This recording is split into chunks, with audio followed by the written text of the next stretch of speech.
A sea of salt, sucked dry by the Kalahari sun.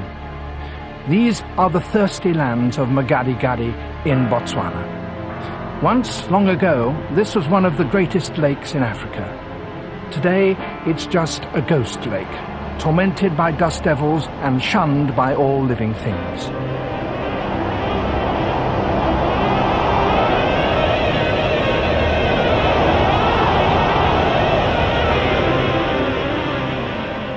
Yet, every so often, maybe only once in every 10 years, these harsh soda flats, which cover some 4,000 square miles, are transformed. And at night, an unearthly music falls from the sky, bringing the lost lake back to life.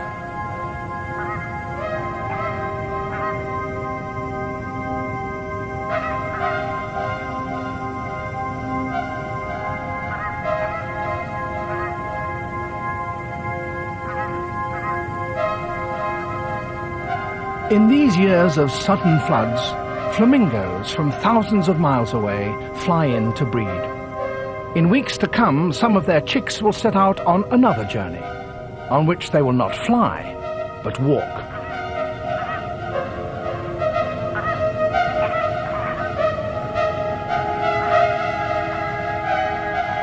There is a mystery here.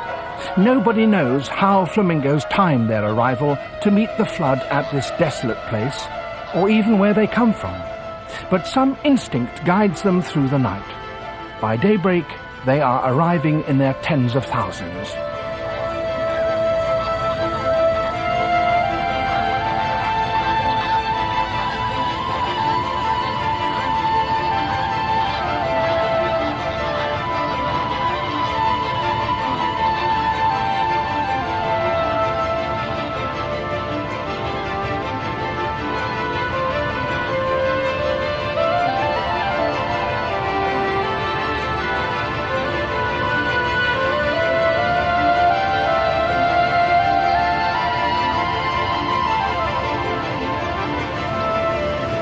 The migration includes both lesser and greater flamingos. Lesser flamingos have darker bills and brighter feathers than their larger, paler cousins. Hungry after their long journey, both species feed amicably together. Although the soda pans are flooded for thousands of square miles, the edges are shallow, allowing the birds to sift the saline waters for algae and brine shrimps brought to life by the rains.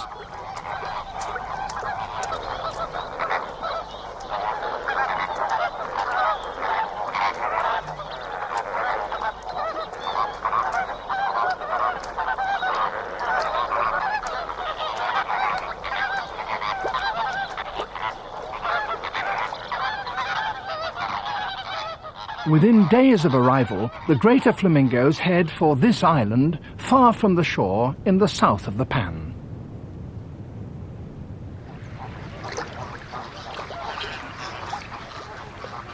Here they will breed after a strict formal courtship, signalling their intentions with turning heads and flashing wings.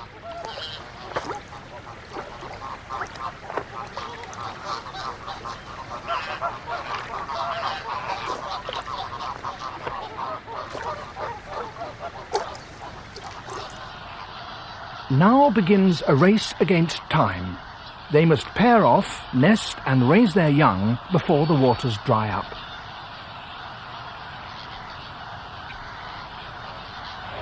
They quarrel over nesting sites.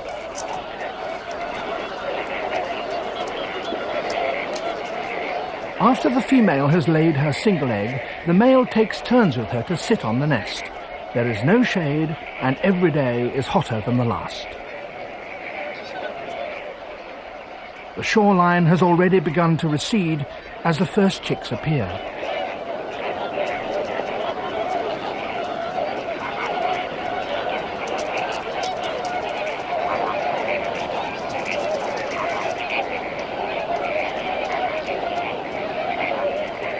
Not all the chicks emerge at once. While the first to hatch are busy getting into their stride, some adults are still seeking a mate.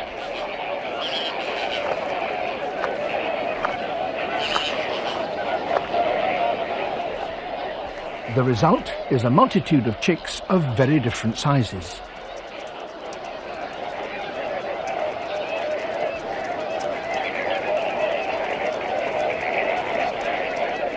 The last birds to breed find their nest surrounded by throngs of jostling youngsters.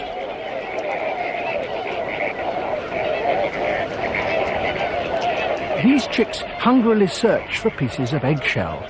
The shells, rich in calcium, are an essential addition to their diet.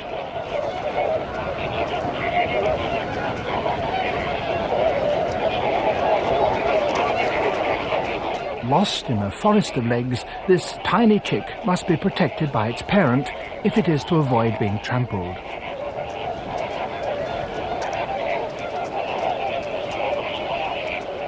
Despite the clamour, each chick can recognize its parent's call. This means the adults can fly off to feed, knowing instinctively that when they return, the chicks will respond to their calls only, and they will be able to find them in the crowd.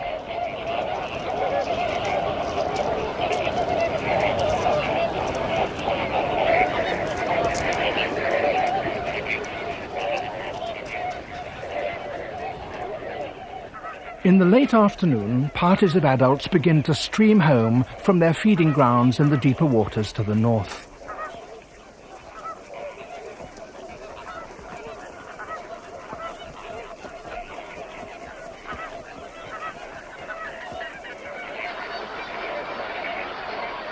Excitement builds among the chicks as feeding time approaches.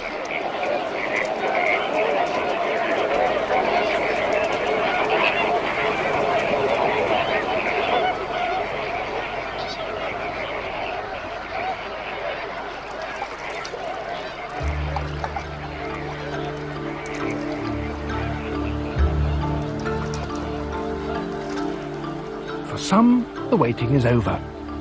One by one, each chick is reunited with its parent.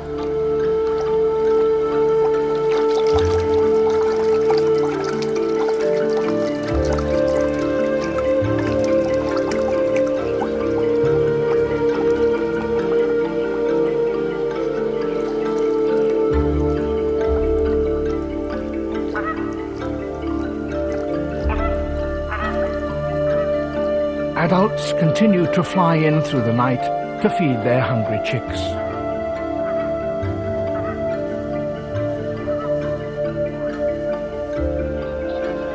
The young, too, are at their most active in the hours after dark. Food becomes energy, to be used for learning the precarious art of walking on stilts.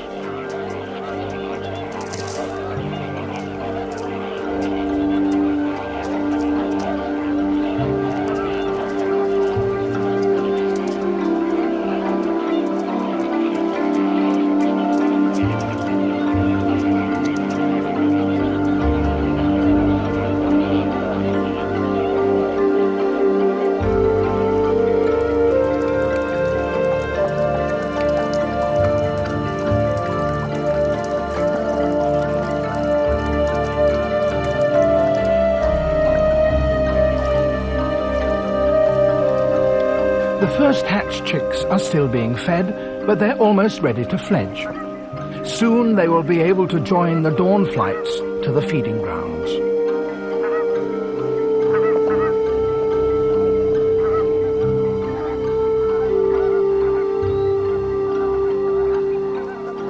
There, the newly fledged chicks feed for themselves and become independent.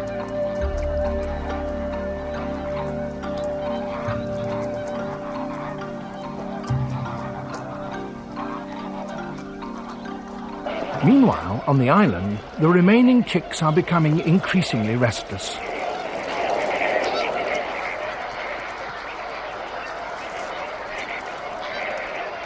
They begin bunching together to form large groups, creches. A number of different species of birds do this. It's a way of protecting themselves. There's safety in numbers. Unlike other African breeding areas, the Magadi-Gadi pans have virtually no resident predators, but the chicks' urge to form creches is still strong. A large number of chicks from the overcrowded colony form a distinct group and prepare to leave the densely packed island. Excitement rises as the group gets bigger. Older flamingos encourage the momentum. The tiny birds prepare to make a journey of several miles to a new home.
By dividing into smaller groups like these, the colony has greatly increased its chance of survival.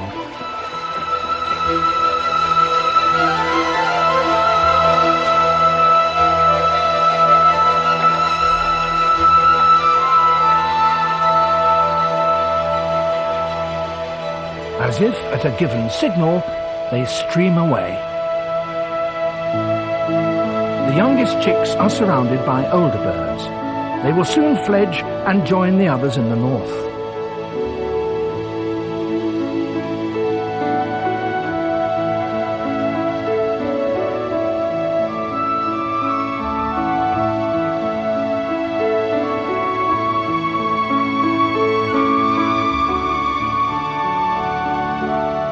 Here the water is deeper and still fresh enough to hold fish and support pelicans.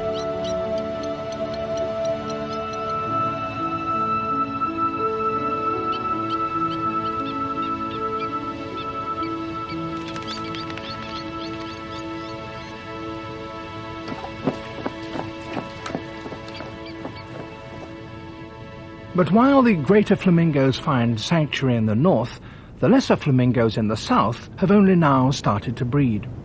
The water here is rapidly evaporating in the searing heat. Only a thin blue skin remains. Islands of soda crust emerge like blisters as the lake bed is exposed.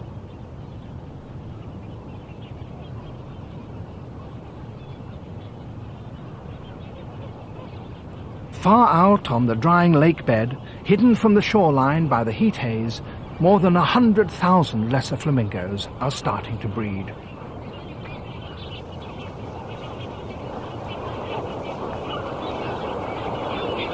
Each pair builds a huge nest of mud and soda. These raised mounds protect the eggs from the wind-blown water and keep them above the pan's scorching surface.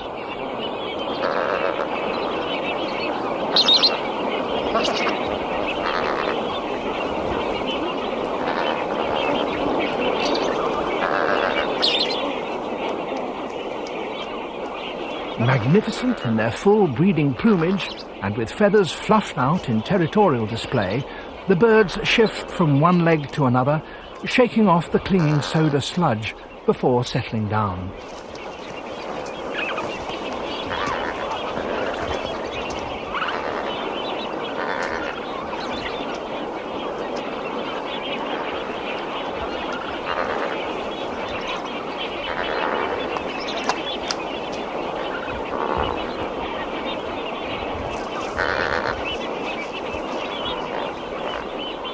noon, the heat of the sun is almost beyond endurance, but the parents incubate their egg for 30 days.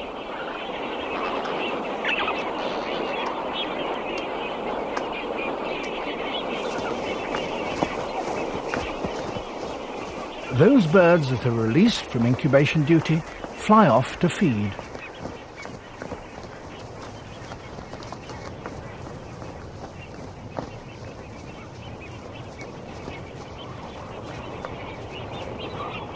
It's the only time in the year that they travel in daylight. Flamingos normally fly over dry land at night, and by now this part of the pan is more land than water. Returning birds find noticeable changes as the remaining water rapidly disappears.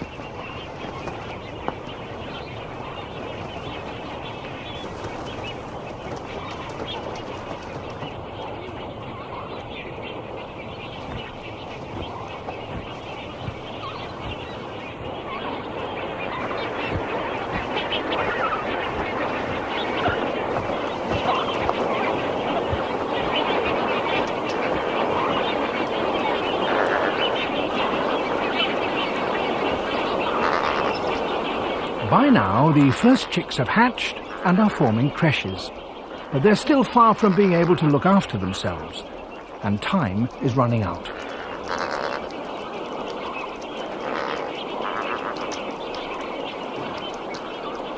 Conditions change rapidly now. The last of the water is almost gone, and the colony is marooned in a cloying sea of mud.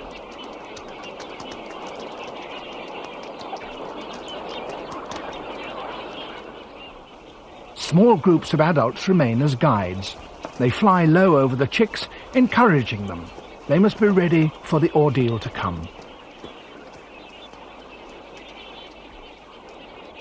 Ahead lies the cruelest of migrations, a 50-mile forced march across one of the most inhospitable places on Earth.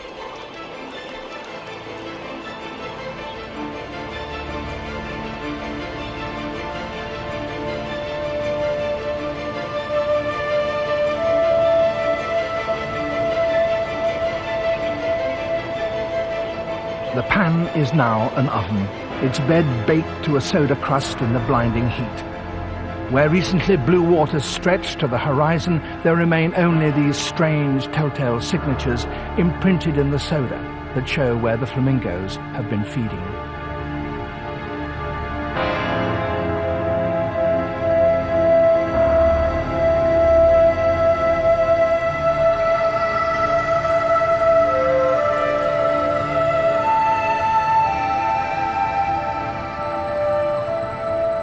Some 15 miles out, a tiny pool has briefly fortified the living island of 40,000 chicks. From now on there will be no more water until they reach their destination, still several weeks away.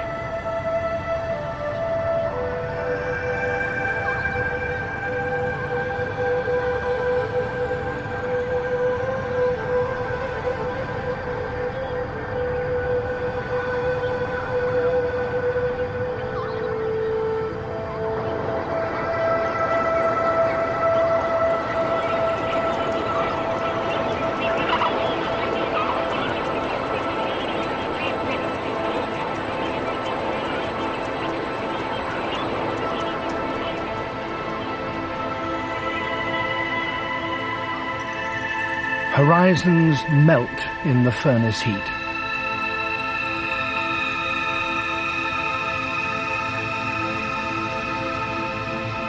Hot winds race across the pan, sending clouds of stinging salt crystals thousands of feet into the sky.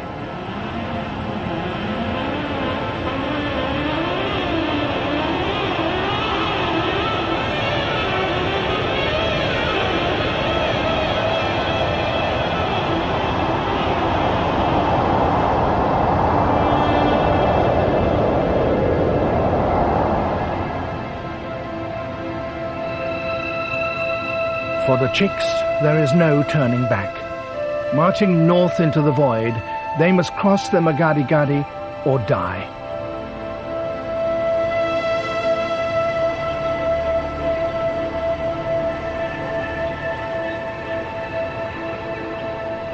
The pace is beginning to tell. Fatigue pulls the close-knit ranks into long, straggling columns.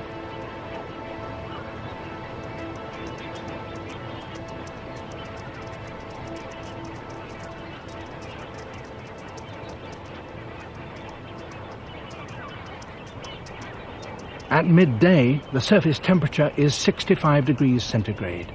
Yet still the chicks struggle on, step by painful step, across the jagged soda crystals.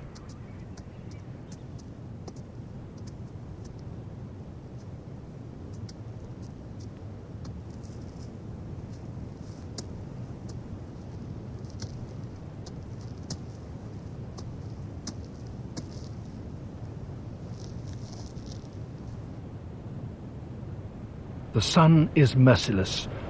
Already it has claimed its first victims.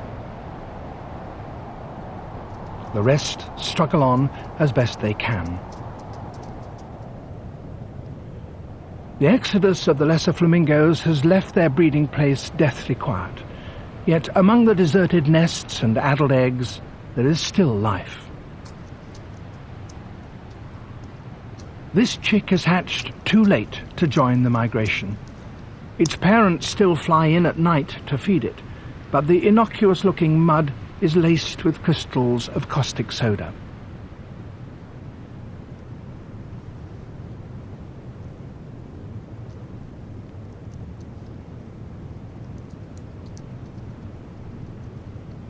Once mired in the quick-setting mix, its fate is sealed.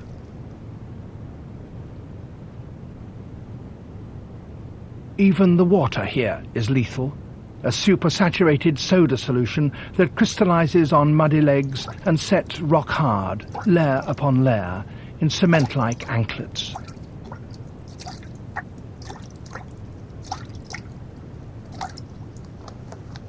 There is no escape. Even birds old enough to fly are dragged down as surely as if they were shackled with a ball and chain.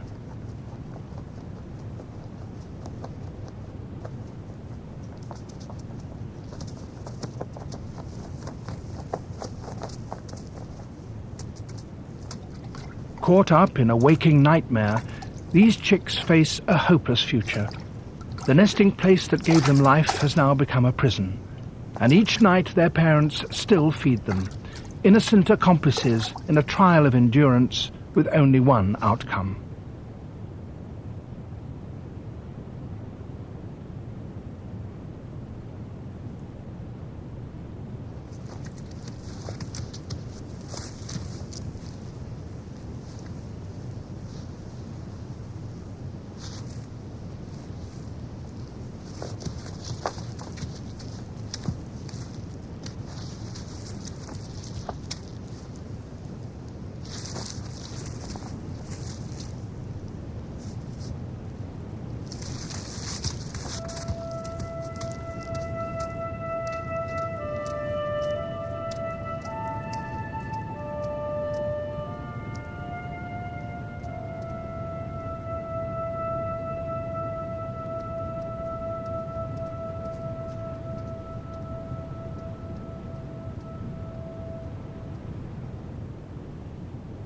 In the north, the long march of the flamingos is almost over.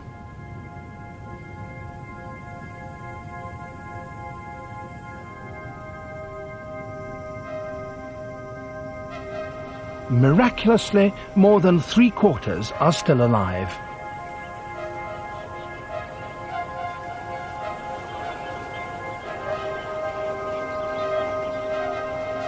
Nothing can stop them now.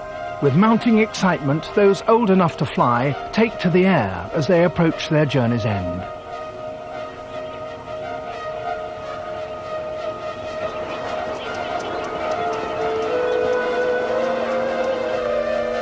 Incredibly, they have made it.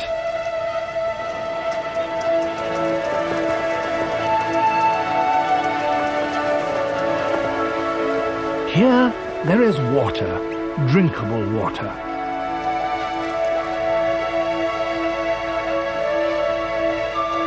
For most of these birds, it's the first taste of water in their lives.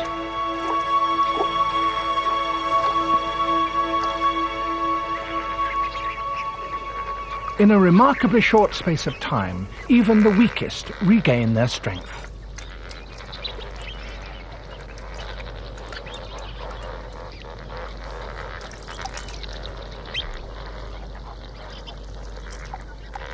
These fragile birds have shown an extraordinary resilience by surviving this amazing journey. They will soon join the thousands of adults in the shallows. Yet, even here, the water cannot last.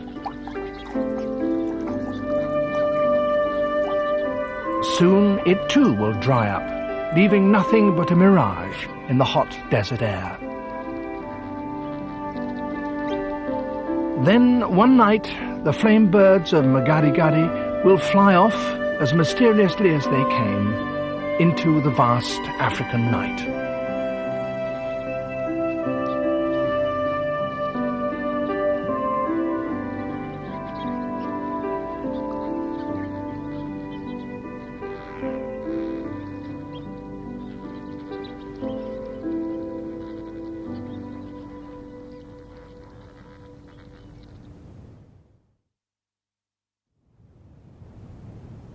During the making of this film, many young flamingos died, victims of the crystalline anklets. Normally, natural history filmmakers don't interfere with their subjects, but on this occasion, Tim Liversedge and his crew could not help but act to save this baby.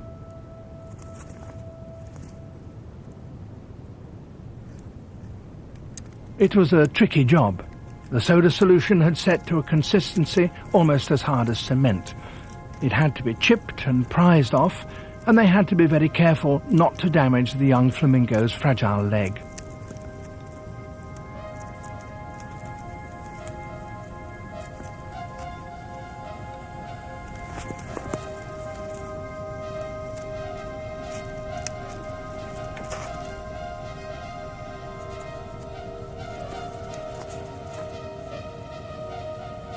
Then the bird was released into the seemingly inhospitable waste.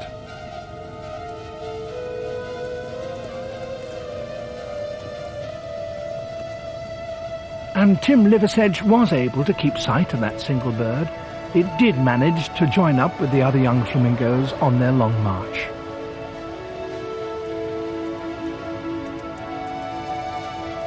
And so, in all probability, it survived.